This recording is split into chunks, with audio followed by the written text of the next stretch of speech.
Good morning. Last time આપણે લેક્ચરની અંદર basically 4 chapter complete કર્યું હતું.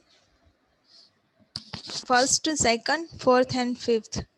Than last chapter concept of the stability is a 14 marks. એ આપણે આજે કમ્પ્લીટ કરશે. 14 માર્કની અંદર એની અંદરથી પૂછવામાં આવે છે. તો એની અંદર મોસ્ટ ઓફ રૂટ લોકસ 7 માર્ક્સની અંદર પૂછતા હોય છે. અને જે એક્ઝામ્પલ છે રાઉટ્સ એન્ડ હોર્વિટ્સના, એ એક્ઝામ્પલ 3 યા 3 માર્ક્સની અંદર તમને એક્ઝામની અંદર પૂછવામાં આવે છે. તો ફર્સ્ટ ઓફ ઓલ ચેપ્ટરનું નામ શું છે? Is a concept of stability. કે તમારો સિસ્ટમ છે એ સ્ટેબલ છે કે નહીં, બરાબર, એ ફાઇન્ડ કરવા માટે અમુક કન્સેપ્ટ આપવામાં આવ્યા છે. તો ફર્સ્ટ ઓફ ઓલ ચેપ્ટરની અંદર કયા કયા ટોપિક કવર કરવાના છે? તો describe concept of stability, classify control system stability according to the location of the roots of characteristic equation poles of the system. તમારા જે પોલ્સ છે, બરોબર,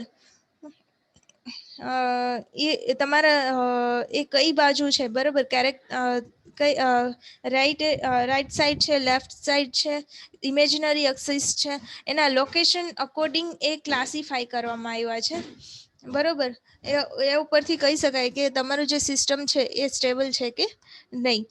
than state necessary condition of stability and then state Routh and Hurwitz criteria of the stability. For stability, determine the stability of given the characteristic equation using the Routh and Hurwitz criteria.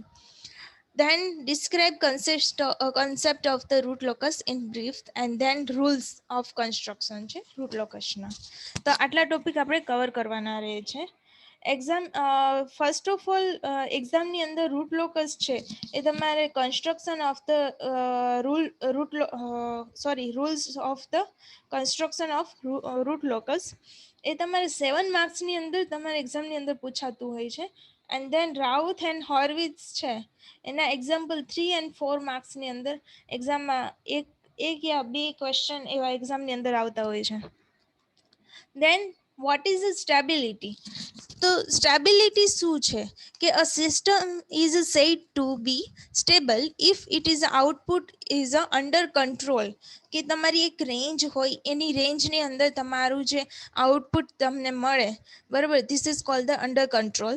So otherwise it is said to be unstable. જો under control તમારું output ના હોય, બરાબર, તો તમારું system કેવું થશે? Unstable થશે. A stable system produce the bounded output for the given bounded input. તમે બાઉન્ડેડ ઇનપુટ પ્રોવાઈડ કરો છો સિસ્ટમને, તો તમારું આઉટપુટ કેવું મળશે? બાઉન્ડેડ એટલે કઈ રીતના? તો કે તમે અમુક તમારી જે રેન્જ છે, બરોબર, એ રેન્જની અંદર તમે ઇનપુટ આપો છો, એ રેન્જની અંદર તમારે આઉટપુટ મળે છે. This is called the bounded input and bounded output. Then the system, the following figure, the show in response of the stable system. See in figure, આ જે રિસ્પોન્સ છે એ શું છે? સ્ટેબલ સિસ્ટમનો રિસ્પોન્સ છે, જે રેન્જની અંદર તમને શું મળે છે? આઉટપુટ મળે છે. This is the response of the first order control system for unit step input. This response has a values between 0 and 1, so it is a bounded output. We know that the unit step signal has the value of 1 for all positive values of t including 0. So it is a bounded input, and therefore the first order control system is stable since both the input and output are bounded. C ક્યારે કહે છે કે જ્યારે તમે કોઈ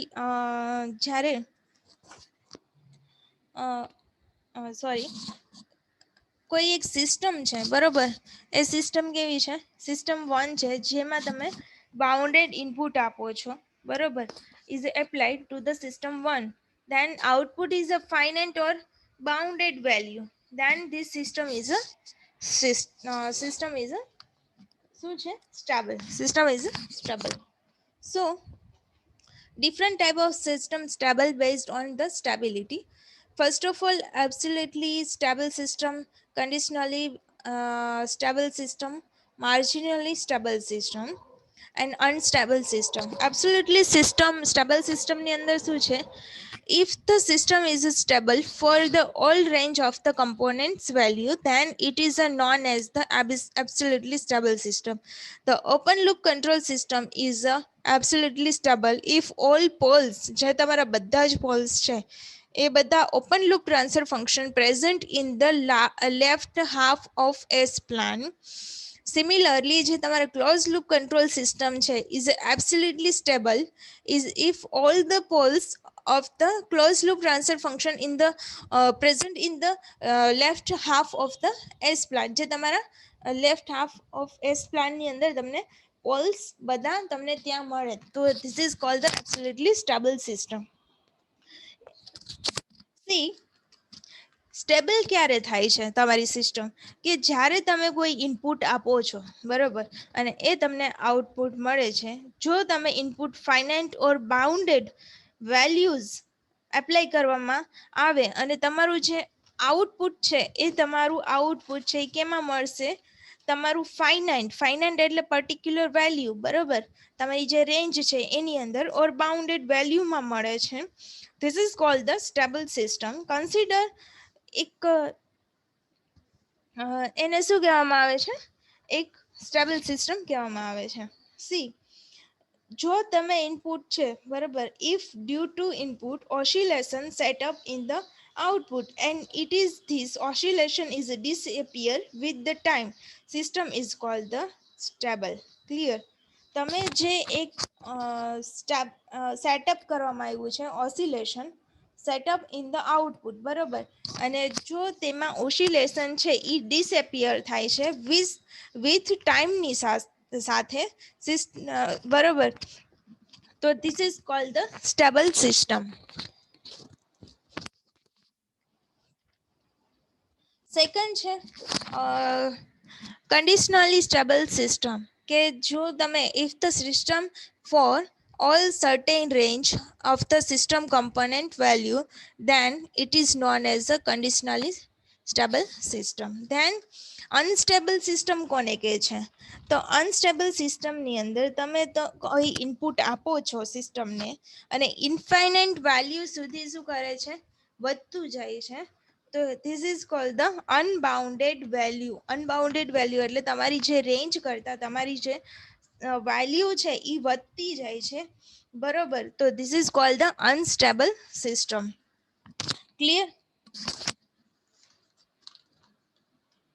second point છે તમારું માર્જિનલી stable system. માર્જિનલી stable સિસ્ટમની અંદર શું છે કે if the system is stable by producing the output signal with constant amplitude and constant frequency of the oscillation for bounded input, then it is known as a marginally stable system. The open loop control system is a marginally stable system if any two poles, barabar, if any two poles of the open loop transfer function is present in the imaginary axis, બરાબર, તમારી જે imaginary axis ઉપર એ શું હોય? Locate કરવામાં આવ્યો હોય. Similarly the close loop control system is a marginally stable system any two poles of the close loop transfer function in present in on the imaginary axis. So કોઈ પણ તમે input apply કરવામાં આવે છે, બરાબર, અને એ ઓસિલેશનનું જે સેટઅપ બનશે, બરાબર, અથવા તો થશે, તો તે જે ઓસિલેશન છે, બરાબર, તે કન્ટિન્યુ હોય અને ટાઈમની સાથે એ શું થાય છે? એમ્પ્લિટ્યુડ બી એ બી કેવું હશે? કોન્સ્ટન્ટ હશે, બરાબર. The output signal is a constant amplitude and constant frequency of the oscillation for bounded. એક બાઉન્ડેડ ની અંદર શું થતું હશે? તમારી ફ્રીક્વન્સી છે એ કન્ટિન્યુઅસલી ઓસિલેટ થતી હશે અને એની જે એમ્પ્લિટ્યુડ છે એ શું હશે? કોન્સ્ટન્ટ હશે, બરાબર. તો એને શું કહેવામાં આવશે? Marginally stable system. Clear? Second point છે કે location of the poles for stability, કે તમારા જે પોલ્સ છે કઈ બાજુ લોકેટ થાય છે એના અકોર્ડિંગ એ છે સ્ટેબિલિટી આઈડેન્ટિફાઈ કરી શકો છો. C, classify the control system stability according to the location of the root locus, roots of the characteristic equation, poles of the system. See, first of all તો પહેલા basic idea આપી દો કે તમારો જે પ્લાન છે બરાબર, જે તમારો ગ્રાફ છે એની અંદર એક ડિવાઈડ કરવામાં આવ્યું છે 3 પાર્ટ્સની અંદર. See, this is a imaginary axis અને this is a real axis. Clear? તો આ જે રિયલ એક્સિસ છે બરાબર, આની અંદર આ જ બાજુ જેટલા બી હશે એને શું કહેવામાં આવશે? RHS, બરાબર, right half of S plan. અને આની અંદર જે આ બાજુ જેટલા બી હશે એને શું કહેવામાં આવશે? LHS. અને આ જે ઓમેગા ઉપર જેટલા બી પોલ્સ લોકેટ થશે બરોબર, this is called the imaginary poles. બરોબર. સી, પોલ્સને કઈ રીતના ડિનોટ કરવામાં આવે છે તો કે આ રીતના ક્રોસ કરીને પોલ્સને ડિનોટ કરવામાં આવે છે. એન્ડ ધેન ઝીરોસને તો કે રાઉન્ડ સર્કલની ફોર્મની અંદર એને પ્લોટ્સ કરવામાં આવે છે. ક્લિયર? હવે પોલ્સ કઈ રીતના ખબર પડશે કે તમારે જે સિસ્ટમ સ્ટેબલ છે કે નહીં? તો first of all stable condition માટે શું છે? તો કે સ્ટેબલ કન્ડિશન માટે કે તમારું જ્યારે સિસ્ટમ છે સ્ટેબલ ત્યારે જ બનશે જ્યારે તમારો પોલ છે એ રિયલ પાર્ટ્સ એટલે નેગેટિવ પર હોવો જોઈએ. બરોબર, એટલે LHSમાં લાઈ કરતો હોવો જોઈએ. સી, આ જે આખો જે વાય એક્સિસની આ બાજુ જેટલા બી પોર્શન છે બરોબર, આ જે ઓમેગાની આ બાજુ જેટલા બી પોર્શન છે ધીસ ઇઝ તો LHS, અને આ બાજુ જેટલો બી પોર્શન છે એ શું છે? RHS. એટલે તમારા જેટલા બી પોલ્સ છે એ આ બાજુ નેગેટિવ સાઈડ તમારું લાઈ કરતું હોય બરોબર, તો એને શું કહેવામાં આવે છે? Stable condition. બરોબર. હવે અનસ્ટેબલ કન્ડિશનની અંદર શું હોય કે જ્યારે તમારા બધા જ પોલ્સ છે એ બધા પોલમાંથી એક પણ પોલ છે એ લેફ્ટ સાઈડ લાઈ કરશે બરોબર, આ બાજુ લેફ્ટ સાઈડ લાઈ કરશે એટલે પોઝિટિવ સાઈડ લાઈ કરશે, તો એ શું કરશે? એને શું કહેવામાં આવશે? Unstable system. બરાબર. હવે દેન નેક્સ્ટ છે તમારું માર્જિનલી સ્ટેબલ સિસ્ટમ. માર્જિનલી સ્ટેબલ સિસ્ટમમાં શું હોય કે અડધું શું હોય? સ્ટેબલ હોય ને અડધું અનસ્ટેબલ હોય. હવે અડધું સ્ટેબલની અંદર શું હોય કે at least one pole is a purely imaginary. બરોબર, and no pole has a positive real parts. બરોબર, એટલે કે has a no real part जे ओमेगा एक्सिस पर होगा and means has must have negative real parts. Clear? એટલે તમારા જેટલા બી પોલ્સ છે બરોબર, કે એક પોલ એવો હોવો જોઈએ કે જે રિયલ પાર્ટ્સ 0 હોય અને ઓનલી ઇમેજનરી હોય, તો બાકીના પોલ બધા નેગેટિવ પાર્ટ ઉપર હોય. ધીસ ઇઝ કોલ્ડ ધ લાઈ કરતા હોય બરોબર, તો એને શું કહેવામાં આવે છે? ઇમેજનરી માર્જિનલી સ્ટેબલ કહેવામાં આવે છે. ક્લિયર? સેકન્ડ છે રાઉથ સ્ટેબિલિટી ક્રાઇટેરિયા, કે ધીસ ઇઝ સ્ટેબિલિટી ફાઇન્ડ કરવા માટે તમને એક મેથડ આપવામાં આવી છે બરોબર. તો ફર્સ્ટ ઓફ ઓલ એ મેથડની અંદર કઈ રીતના છે કે તમારા બધા જ જે જસ્ટ મિનિટ, રાઉથ સ્ટેબિલિટી અંદર એક કેરેક્ટરિસ્ટિક ઇક્વેશન આપવામાં આવે છે. ક્લિયર? તો કેરેક્ટરિસ્ટિક ઇક્વેશન શું છે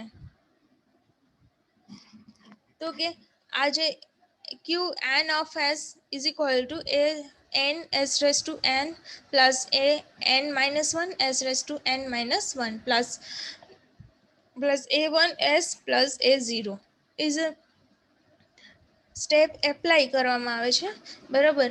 પહેલા તો શું છે કે કન્ડિશન શું કહે છે કે all the coefficient must have the same sign. તમારા જેટલા બી કોફિશિયન્ટ છે એ n -1 a1 a0 બધા જ કોફિશિયન્ટ છે બધા કેવા હોવા જોઈએ? Same sign. સેમ સાઇન એટલે પોઝિટિવ તો પોઝિટિવ, અધરવાઇઝ નેગેટિવ તો નેગેટિવ. ક્લિયર? તો તમારા બધા જ સાઇન કેવા હોવા જોઈએ? પોઝિટિવ, સેમ સાઇનના હોવા જોઈએ. એન્ડ સેકન્ડ કન્ડિશન શું એપ્લાય કરે છે કે all the powers of the S must be in the descending order. કે બધા જ જે એસની પાવર છે બરોબર એ કેવી હોવી જોઈએ? ડિસેન્ડિંગ ઓર્ડરમાં. ડિસેન્ડિંગ ઓર્ડરની અંદર એટલે s⁻3, s⁻2, s⁻1, s⁻0 બરાબર. એટલે 4 3 2 1 0 આ રીતના ડિસેન્ડિંગ ઓર્ડરની અંદર એસની પાવર હોવી જોઈએ. બરાબર.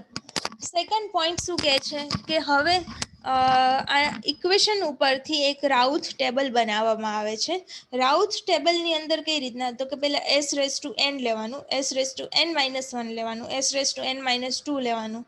એ ક્યાં સુધી લેવાનું? કે s⁻0 સુધી. પછી ટેબલની અંદર a0 એ બધા કેવા આવશે? ઓડ નંબર આવશે, બધા ઇવન નંબર આવશે. બરાબર. a1 a3 a5 a6 a7 બરાબર. એ રીતના ઓડ નંબર આવશે. પછી સેકન્ડ જે રો છે એની અંદર આવશે a2 a4 a6 a8. Clear? તો આ રીતના બે રો ક્લિયર થઈ ગઈ. ધેન નેક્સ્ટ રોમાં શું કરવામાં આવશે કે મલ્ટીપ્લાય કરવામાં આવશે. આ બેની મલ્ટીપ્લાય કરીને છેદમાં an-1. ક્લિયર? આ રીતના એક આ રીતના second row third row find કરવામાં આવશે. પછી આ જે બંને રો યુઝ કરીને c1 એટલે an-1 an-3 અને b2 એ બંનેનો યુઝ કરીને તમારે સેમ c1 c2 ને c3 ફાઇન્ડ કરવામાં આવશે. ક્લિયર? ધેન સેકન્ડ પોઈન્ટ શું કહે છે કે આપણે એક એક્ઝામ્પલ લઈ. ક્લિયર? તો s⁻³ plus s⁻² plus 2s plus 8 બરાબર. આ એક કેરેક્ટરિસ્ટિક ઇક્વેશન આપવામાં આવ્યું છે. એના ઉપરથી આપણે રાઉથ્સ એરે બનાવવું છે, ટેબલ બનાવવું છે.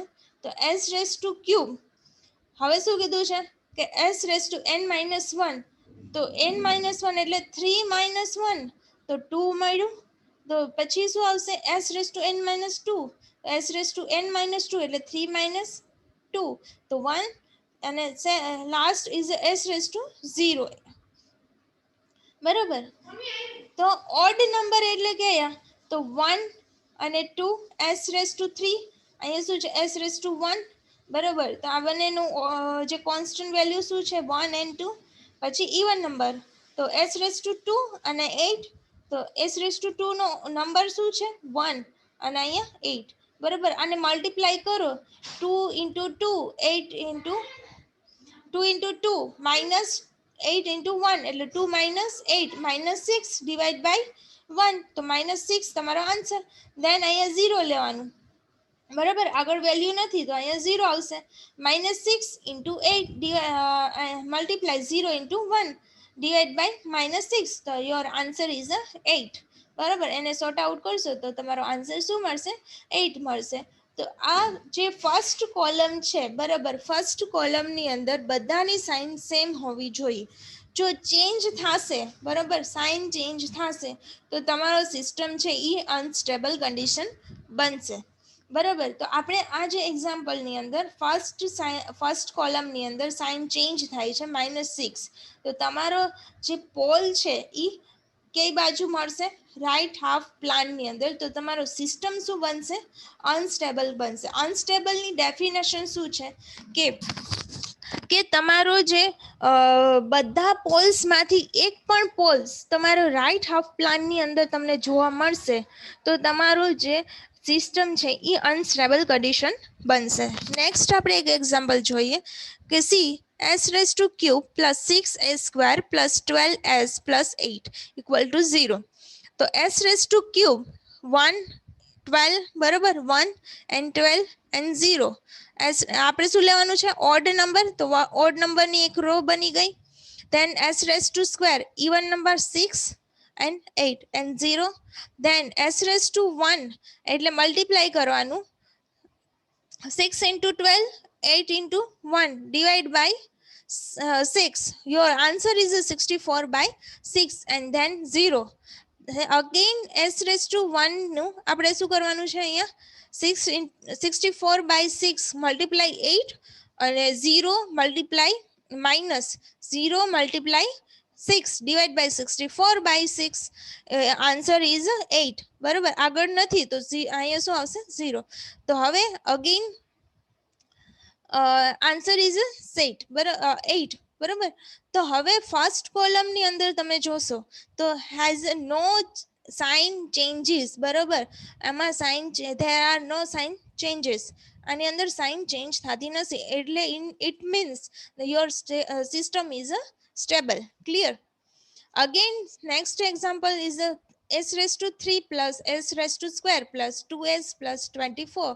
તો s raised to cube higher order છે એ લેવાનો. s raised to cube odd number લેવાના 1 and 2. Second s raised to 2 એટલે even નંબર 1 and 24. હવે આની અંદર શું કરવાનું કે 1 into 2 2 minus 24 24 into 1 એટલે 24 then divide by 1 તો is a minus 2 minus 24 એટલે minus 22. ક્લિયર? અને આગળ કંઈ નથી તો અહીં શું આવશે 0. s raised to 0 ની અંદર શું આવશે 22 minus 22 into 24 minus 0 divide by minus 2 minus 22 એટલે આન્સર ઇઝ 24. બરાબર, આની અંદર શું થાય છે કે ફર્સ્ટ કોલમ છે એની અંદર શું થાય છે સાઇન ચેન્જ થાય છે. તો તમારો જે રૂટ્સ છે એ રાઈટ હાફ પ્લાનની અંદર તમને જોવા મળશે. તો સિસ્ટમ ઇઝ અનસ્ટેબલ કન્ડિશન. તો તમારી સિસ્ટમ કેવી બનશે? અનસ્ટેબલ બનશે. ક્લિયર? સેકન્ડ છે હોર્વિટ્ઝ સ્ટેબિલિટી ક્રાઇટેરિયા. હોર્વિટ્ઝ સ્ટેબિલિટીની અંદર શું છે કે આ એક કેરેક્ટરિસ્ટિક ઇક્વેશન આપવામાં આવ્યું છે. ક્લિયર? સેમ ધ રાઉટ્સની જેમ a0 s raised to n plus a1 s raised to n minus 1 plus a n minus 1 s plus a n is equal to 0. Condition શું કહે છે? હોર્વિટ્ઝની અંદર કેરેક્ટરિસ્ટિક છે એની અંદર કન્ડિશન કઈ ફૂલફિલ થવી જોઈએ તો કે બધા જ કોફિશિયન્ટમાં characteristic equation must be real. બધી જ વેલ્યુ છે એ કેવી હોવી જોઈએ? રિયલ હોવી જોઈએ. અને એની સાઇન કેવી હોવી જોઈએ? સેમ હોવી જોઈએ. પોઝિટિવ તો પોઝિટિવ, નેગેટિવ તો નેગેટિવ. ક્લિયર? તો આ બધી સાઇન કેવી હોવી જોઈએ? Positive, otherwise negative. All the powers of the s must be present in the order of the descending. None of the coefficient must be 0. s ની power છે એ કેવી હોવી જોઈએ? ડિસેન્ડિંગ ઓર્ડરની અંદર હોવી જોઈએ. ડિસેન્ડિંગ ઓર્ડર એટલે કઈ રીતના તો કે 3 2 1 0. બરાબર, આ રીતના ડિસેન્ડિંગ ઓર્ડર. તો s ની પાવર ડિસેન્ડિંગ ઓર્ડરમાં હોવી જોઈએ. આ કન્ડિશન ફૂલફિલ થશે તો જ તમારું જે હોર્વિટ્ઝ છે એ તમે ફાઇન્ડ કરી શકશો મેથડથી. Second, the condition to have all roots of characteristic equation is the left side of the Hess plan in the sub-determined dk is a k ની value શું છે 1 2 3 and obtain the Horvitz determined h all be positive. All coefficient larger than the n and negative indicate must be replaced with the 0.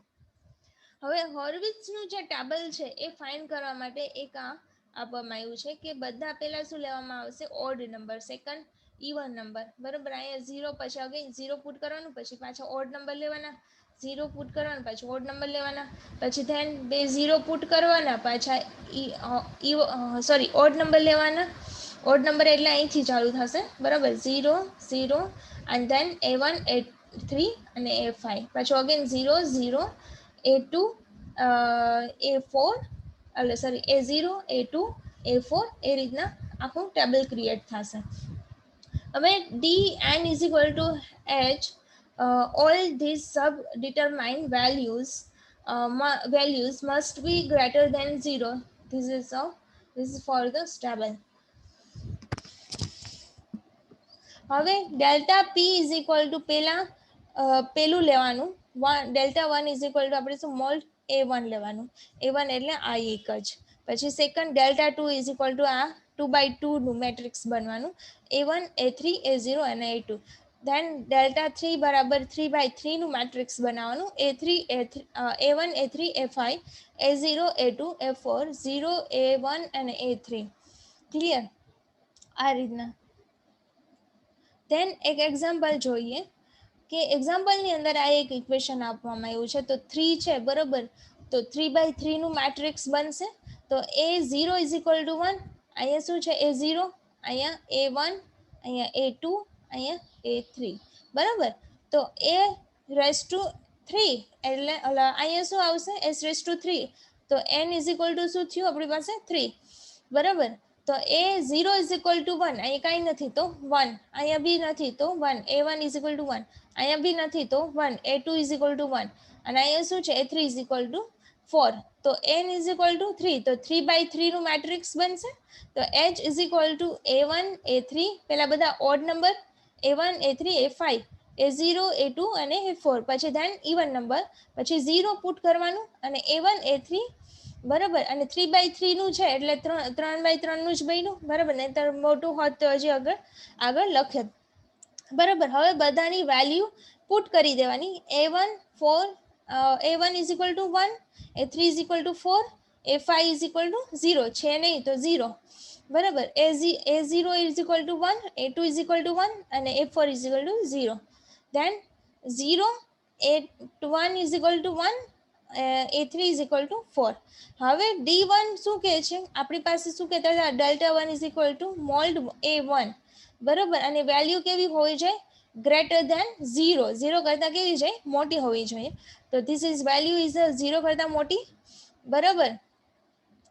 તો આ જે system છે D1 is equal, અહીંયા શું મળ્યું આપણને? 1 મળ્યું. D2 1 4 1 1 એટલે 1 ઇન્ટુ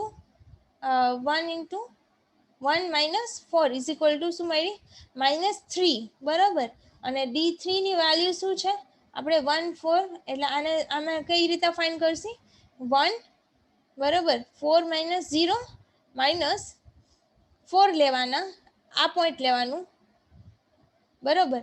તો 4 - 0 + 0 ઇઝ ઇક્વલ ટુ 4 - 1 અને 3 ઇઝ ઇક્વલ ટુ શું મળ્યું આપણને? 16. સોરી, 4 - 16. તો તમને શું મળ્યું? Is a -12. તો આ બધાની વેલ્યુ કેવી મળી છે? આ એક પોઝિટિવ મળી છે. અને બધાની વેલ્યુ કેવી મળી છે? -3. એટલે આપણે જે વેલ્યુ છે એ કેવી હોવી જોઈએ? Greater than 0. તો 0 કરતાં નાની થઈ તો તમારું સિસ્ટમ કેવો બનશે? અનસ્ટેબલ બનશે.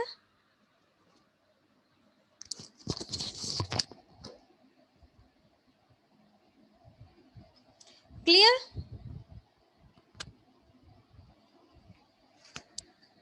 ઓકે, નેક્સ્ટ પોઈન્ટ છે આપણે રૂટ લોકસ.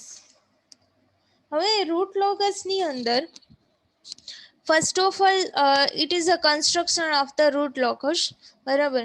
તો first of all first rule is 0 and જે તમારા પોલ્સ છે અને તમારા જે 0 છે એ ફાઇન્ડ કરવાના રહેશે બરોબર. તમારા જે કેરેક્ટરિસ્ટિક ઇક્વેશન હશે એના ઉપરથી તમારે 0 અને રૂલ્સ જે પોલ્સ છે એ ફાઇન્ડ કરવાના રહેશે. એટલે number of poles, number of zeros and number of separate root locus and એ શું કરવાના રહેશે? ફાઇન્ડ કરવાના રહેશે. ક્લિયર? તો ફર્સ્ટ ઓફ ઓલ કે તમે નંબર ઓફ રૂટ લોકસને એ પોલ્સને શું હશે? ઇક્વલ થશે if the p greater than 0 બરોબર. If p greater than 0 then n is equal to p, and if z greater than p then n is equal to 0. n શું છે? તમારા number of separate root locus બરોબર. એ તમારા route locus કેટલા છે એ તમને દેખાડે છે. હવે સેકન્ડ શું કહે છે કે ઇઝ ગ્રાફિકલ રિપ્રેઝન્ટમાં એ શું કરે છે કે એક્સ અક્સિસ હોય છે અને વાય અક્સિસ હોય છે. પોલ અને ઝીરો ને એક્સ અને વાય અક્સિસ ઉપર શું કરવામાં આવે છે, ડિનોટ કરવામાં આવે છે. અને રાઈટ સાઈડથી પોલ એન્ડ ઝીરો મળે છે. અને રાઈટ સાઈડમાં કેટલા નંબર ઓફ પોલ્સ અને ઝીરો છે, બરોબર, અને નંબર ઓફ પોલ્સને ઓડ છે તો 2 પોલ્સ અને ઝીરોની વચ્ચે રૂટ લોકસ છે એ ડ્રો થશે, અધરવાઇઝ નહીં થાય. બરોબર. શું કહે છે કે તમારું જે સી ધારો કે અહીંથી તમે લ્યો, બરોબર, તો એની અંદર જે નંબર ઓફ પોલ્સ છે એ ઓડ હોવા જોઈએ, બરોબર. તો તમે અહીંથી લ્યો તો અહીંયા શું થશે કે તમારી પાસે અહીંથી કાઉન્ટ કરો તો એક કંઈ નથી, અહીંયા કાઉન્ટ કરો તો તમારી પાસે એક છે, તો તમારા પાસે ઓડ નંબર ઓફ પોલ્સ છે. તો આ બંને વચ્ચે શું થશે, તમારે રૂટ લોકસ છે એ દોરવામાં આવશે. ક્લિયર? અધરવાઇઝ નહીં થાય. સેકન્ડ શું કહે છે કે calculates the asymptotes. Asymptotes are the branch of the root locus tend to infinitive. બરાબર, એ ઇન્ફિનિટિવ સુધી શું થતું હોય છે, ડ્રો કરવામાં આવે છે. They are the set of the straight lines x axis થી ઇન્ફિનિટિવ તરફ શું કરે છે, મૂવ કરવામાં આવે છે. જો સી ધીસ ઇઝ અ એસેમ્પટોટ્સ, બરોબર. એસેમ્પટોટ્સ ને ક્યાં બાજુ ઇન્ફિનિટિવ સુધી શું કરવામાં આવે છે, દોરવામાં આવે છે. X axis through this is a x axis, બરોબર. ઇન્ફિનિટિવ સુધી શું કરવામાં આવે, દોરવામાં આવે છે. હવે અને એ શું કરે છે, કોઈ પણ ડાયરેક્શનની અંદર શું હોય છે, હોઈ શકે, અને એ શું કરે, ઇન્ફિનિટિવ સુધી શું થાય, જઈ શકે છે. તેને શું કહેવામાં આવે, એસેમ્પટોટ્સ કહેવામાં આવે છે. હવે એસેમ્પટોટ્સને ફાઇન્ડ કરવા માટે શું જોઈએ, તો કે એક્સ એક્સિસ થી કોઈ પણ એંગલ બનાવશે, તે પહેલા તે એંગલ ફાઇન્ડ આઉટ કરવા માટે એક ઇક્વેશન આપવામાં આવે છે, 2k+1 into 180 divided by p minus z minus 1. હવે k ની વેલ્યુ શું લેવામાં આવે છે, 0, 1, 2, આ રીતના તમારે k ની વેલ્યુ લેવામાં આવે છે, બરોબર. અને પી તમને ખબર જ છે, પોલ્સ, અને ઝેડ ઇઝ અ ઝીરોસ, બરોબર. આ ઇક્વેશન ઉપરથી તમને શું મળશે, તમારા એસેમ્પટોટ્સનો એંગલ મળશે. ક્લિયર? સેકન્ડ છે તમારું એસેમ્પટોટ્સ સી. આપણે એંગલ ફાઇન્ડ કરી લીધો. હવે સેકન્ડ છે તમારે સેન્ટ્રોઇડ. હવે સેન્ટ્રોઇડની અંદર શું ફાઇન્ડ કરવાનું છે, તો કે એસેમ્પટોટ સેન્ટર પોઈન્ટ રિયલ એક્સિસ પર જ હશે, બરોબર. હવે એ ફાઇન્ડ કરવા માટે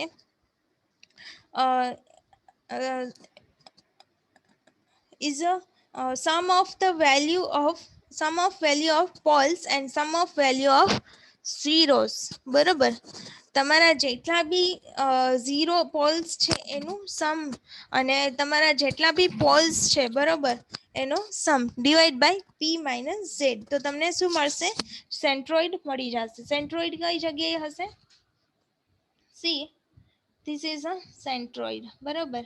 બે પોલ વચ્ચે તમને જે એક પોઈન્ટ મળે છે, અને ત્યાંથી શું થશે, તમારા એસેમ્પટોટ્સ છે એ ડ્રો થશે, બરોબર. એસેમ્પટોટ્સને ડ્રો કરવા માટે તમને એંગલ મળી ગયો, કેટલા એંગલે ડ્રો કરવાનો છે, અને સેન્ટ્રોઇડ તમને અહીંયા મળી ગયું. એટલે અહીંથી તમારે શું થશે, એસેમ્પટોટ્સ ડ્રો થશે એંગલ થ્રુ, અને આ પોઈન્ટેથી તમારે ત્યાંથી પોઈન્ટથી ડ્રો કરવામાં આવશે. ધીસ ઇઝ બે પોલની વચ્ચે તમને મળશે. ક્લિયર? સેકન્ડ છે તમારું સી, સેન્ટ્રોઇડ થઈ ગયું. હવે છે આપણે find angle of departure and angle of arrival of root locus, બરોબર. ડિપાસ્ચર અને એંગલ ફાઇન્ડ કરવાના રહેશે.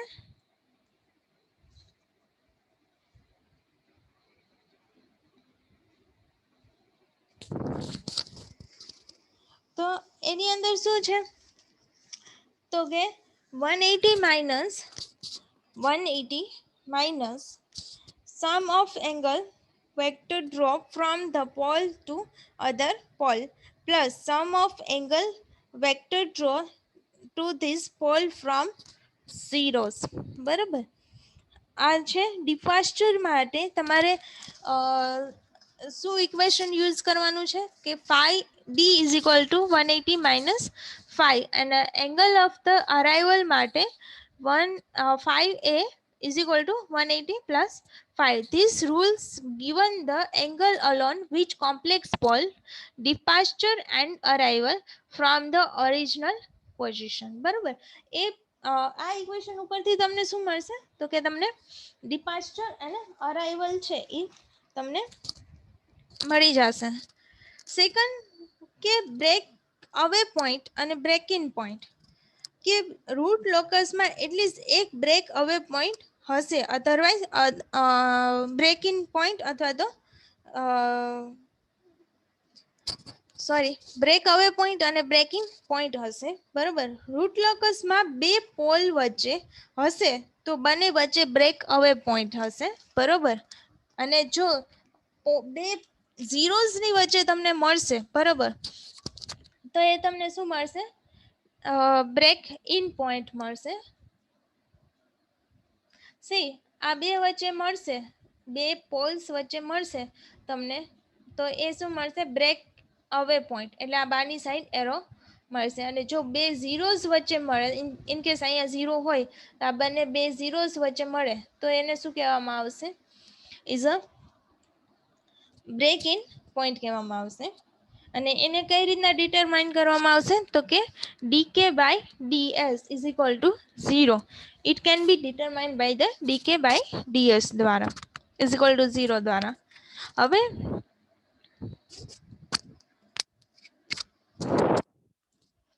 લાસ્ટ ટોપિક શું કહે છે કે હવે આ બ્રેક ઇન પોઈન્ટ અને બ્રેક અવે પોઈન્ટ છે, બરાબર, એ તમારે રાઉથ એન્ડ હોર્વિટ્ઝ ક્રાઇટેરિયાના થ્રુ ફાઇન કરવાનું થશે. અને આ રૂટ લોકસમાં બ્રેક અવે અને બ્રેક ઇન પોઈન્ટ છે ઇમેજનરી એક્સેસ ઉપર કયા પોઈન્ટ ઉપર ઇન્ટરસેક્શન થશે, ધારો કે આ પોઈન્ટ ઉપર ક્યાં પોઈન્ટ ઉપર ઇન્ટરસેક્શન થશે એના ઉપર શું કરવામાં આવે છે એ ફાઇન કરવામાં આવે છે.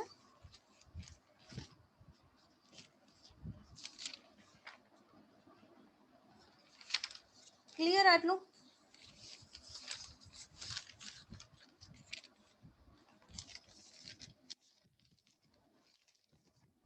This is a finally this is a root locus. આ શું છે intersection of the your imaginary axis. This is a breaking point, otherwise breakaway point. બરાબર, this is a asymptotes. અને આ શું છે સેન્ટ્રોઇડ, સેન્ટ્રોઇડ થી તમારે એસેમ્પટોટ્સ એંગલ થ્રુ ફાઇન્ડ કરવાના રહેશે. બરાબર, આ શું ઝીરો અને પોલ્સ.